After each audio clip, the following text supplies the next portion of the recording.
There was a lot of Spider-Man games back when I was growing up. A lot, a lot. Like back then, Spider-Man had a whole library of video games ranging from the Atari to the PlayStation to the Xboxes. Most of them were top tier, very, very good video games. And some were not as good. But me, I am a complete Spider-Man enjoyer at the end of the day. So I didn't really care if the game was good or not, as long as it had Spider-Man in it, then I'm happy. Playing on the Xbox 360 when Spider-Man had all of his video games licensed by Activision, there was complete bangers after bangers after bangers, and I enjoyed all of them. Even the mediocre ones. But there are great Spider-Man games that can literally be in the Hall of Fame. Spider-Man 2 on the PlayStation 2 for its revolutionary web swinging mechanic. Ultimate Spider-Man for its comic accurate style and gameplay. Web of Shadows interchangeable combat system where you can change between the red and blues to the black suit. But there is one Spider-Man game that is the most definitive Spider-Man game of all time, where you can play 4 different Spider-Men with 4 different worlds, 4 different unique combat style and abilities, and 4 legendary Spider-Man voice actors. All of that with a unique storyline and linear fun level design, all that in one big package, and you have yourself Spider-Man Shattered Dimensions.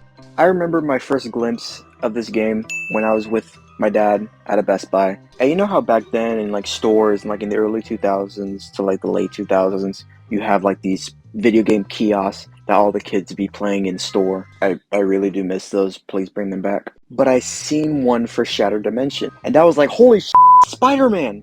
In my head. I actually didn't say that out loud, otherwise my dad would have kicked my ass. If I remember correctly, I was playing the Craven level with no upgrades, mind you. Like, I was still at base health. Like, having the ability to absolutely rinse Craven with my fist was so empowering. I think it was like a few months before it got released, because back then, the fourth Spider-Man, which was Ultimate Spider-Man, was not revealed at the time. It was just a black silhouette. That's the thing that I loved about the Shattered Dimensions marketing at the time. When it first got announced, you just had the classic red and blue Amazing Spider-Man, with 3 other Spider-Men have yet to be revealed. It really upped the ante with the anticipation and the suspense of what Spider-Man you're going to be playing as. Post clown here. I just had to clarify. The fact is that Spider-Man Shattered Dimensions had its own website at the time where you can look at screenshots and trailers and whatnot.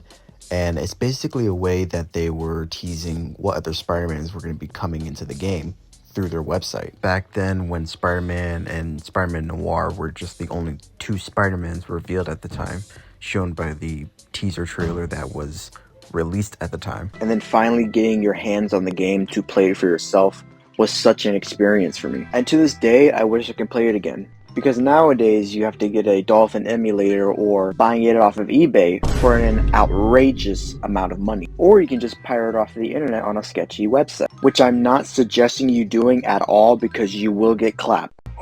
As sad as it is that all the Spider-Man games from the Activision days are now delisted because Activision no longer has the Marvel licensing to do more Marvel games, it sucks to say that we're not going to be having those Spider-Man games ever again, especially for the newer generations of Spidey fans. I'm going to sound so old saying this, but kids nowadays are not going to know what Spider-Man was really like for us gamers back then. Of course, we have Insomniac Spider-Man, which is undoubtedly probably the best Spider-Man games to date, but they can't come close to what the other Spider-Man games were back then when we were kids. There will never be another Ultimate Spider-Man, there will never be another Web of Shadows, there will never be another Shattered Dimensions, all of the above. I'm not saying that the newer Spider-Man games are bad. They are really good, but compared to the older games, they will never be as sensational, spectacular, amazing as the older games were. Ultimate even. Shattered Dimensions was basically a comic book in video game form. From the cutscenes, the dialogue, the overall story of it really feels like it's a comic book. Like you're playing a comic book. Mysterio steals an ancient artifact that shatters the time and fragment of reality. The Tablet of Order and Chaos. Then Spider-Man comes in to prevent Mysterio from stealing the artifact, which led to Peter punching the artifact into 1,000 pieces. like an absolute buffoon, leaving with Mysterio with one fragment to get away with. With Peter not knowing what just happened, Madam Web steps in to let him know that he done goofed up, letting him know that reality is now in shambles because of the fragment being scattered across other dimensions, even in Peter's dimension. This leads to Madam Web recruiting Peter and 3 other Spider-Mans: Spider-Man Noir, Spider-Man 2099, and Ultimate Spider-Man. 4 Spider-Mans are now tasked to collect all the fragments from falling into the wrong hands. Now, the fact that you can get to play 4 different Spider-Mans with 4 different unique abilities, which means you can enjoy the beloved legendary portrayals of these voice actors playing different Spider-Mans. Neil Patrick Harris playing the Amazing Spider-Man, the classic red and blue, also portrayed the Webhead in the 2003 MTV animated series, Spider-Man the New Animated Series. Christopher Daniel Barnes, the most iconic Spider-Man voice of all time, playing Spider-Man Noir in this game, portrayed Spidey back in the 90s cartoon. Josh Keaton, the most definitive Spider-Man voice of all time, who plays Ultimate Spider-Man and Spectacular Spider-Man. Now, this is an odd choice for Spider-Man 2099, Dan Gilvezan, who also played Spider-Man in the 80s cartoons. Most recognizable from Spider-Man and His Amazing Friends, with Firestar and Iceman. But him voicing Miguel O'Hara was very odd. I would much rather prefer Rino Romano as Spider-Man 2099. His voice pretty much fits perfectly with Miguel's, attitude and personality. He even played a younger Batman in the Batman series from Cartoon Network days, which I love very much, and he did an awesome job with it. With all of the 4 different Spider-Mans to play from, it makes you feel that every single one of them is unique in their own way. My ranking is Noir, Ultimate, 2099, and Amazing. I would always find myself replaying Ultimate and Noir's levels. I never really cared for 2099 or Amazing's levels, to be honest. Noir's Stealth and Ultimate's Rage mode. Noir Spider-Man in this game marks the debut of Spider-Man in stealth scenarios. And don't you say we had stealth scenarios back in the older Spider-Man games? Yes, we did. But it was very, very bad. The Spider-Man movie tie-in game has you hide in the shadows, but doesn't necessarily have you do stealth takedowns. Sure, I think it was supposed to be a way to sneak past enemies, but there's no way you're not gonna do that. There's no way you're just gonna jump on them and just fully throw hands at them. I'm not entirely sure if there's anyone out there that has ever sneaked past them just by doing that. But anyways, Noir's stealth mechanic is so much fun to play. You can straight up abduct people with him. As long as you're not in an area where light is shining on you, then you're good. It's hunting season at that point. It's literally just the Arkham games, but in Spider-Man form. Avoid being detected while taking down enemies to proceed with the level. Now, Ultimate, on the other hand, is an absolute menace. He has been equipped with the black suit thanks to Madam Web using her psychic powers for him not to be overwhelmed by it. And boy, once you hit that rage mode button, he is going to destroy everyone in his path. Peter becomes a full-on crash out at that point, granting you so much power and so much visceral strength. It's addicting, which is why I always go back to his levels because of that specific ability. Most of the Deadpool one, that level is like crack. The replay value on that is so good. It is so good. The level design and all, I love that level so much, it's unhealthy. I would ramble on how that level is so good, but this video is going to turn into why is the Deadpool level and Spider-Man Shattered Dimension so good? And that's not what we're here for.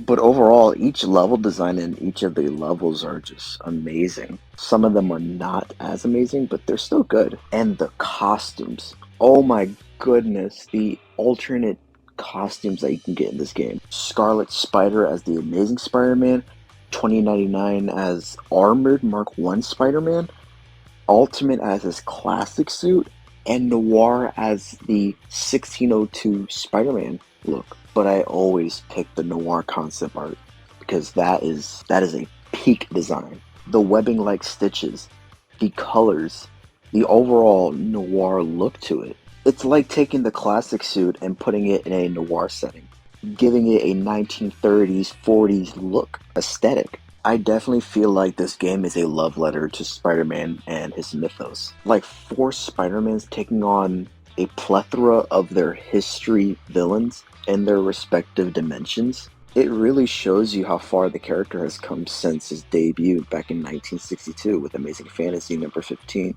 This game pays tribute to Spider-Man as a character. This game goes down in history as one of the best Spider-Man games of all time. From the levels to the unforgettable story. If I still had this game today, I would play it nonstop because it's just that good. Not because of nostalgia wise, it's only because it is so good. And this game will go down in the history of legendary Spider-Man games. There will never be another Shattered Dimensions. Nothing will ever top this in a million years. And yeah, that's why I will always love this game until the heat end of the universe. I just want to say thank you so much for watching this video. It really took me a very long time to get this together, an extremely long time, but I love how it came out. I really do. If you like more Spidey content, I suggest you hitting that like button and subscribe because I'm still going to be doing more Spider-Man stuff. Obviously, it's going to be taking a very long time, but I'll always be posting on my Instagram and my social medias and whatnot. But this YouTube content is going to be taking a while for me to really get used to, but it's fun.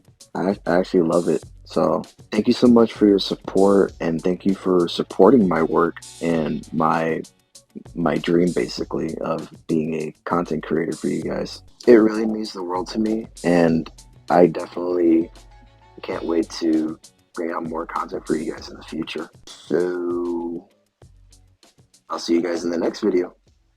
Bye.